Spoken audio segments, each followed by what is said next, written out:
Patuloy ang pakikipag-ugnayan ni Pangulong Ferdinand R. Marcos Jr. sa mga legal experts at mga mambabatas hinggil sa pag-amyenda sa saligang batas.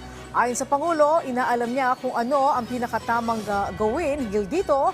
Sa harap naman ng mainit na usapin sa People's Initiative, sinabi ng punong ehekutibo na wala pang desisyon dito pero sa ngayon ay hindi na niya masabi kung kasama pa ba ito sa kanilang options. Samantala, bago umalis patungong Vietnam, nakausap niya ang dalawang kapulungan ng Kongreso para bumuo ng simpleng solusyon na hindi magdudulot ng kontrobersya.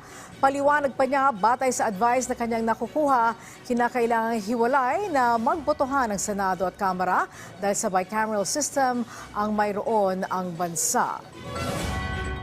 That's why we are asking mga former Chief Justices, si Chief Luke na tinatrabaho, our legal counsel in our soon-to-be centenarian legal counsel, si Manong JP, at yung mga constitutionalist, tinatanong nga natin, ano sa palagay ninyo ang pinakatamang gawin? In fact, before I left, I met with our legal luminaries and tried to find a way.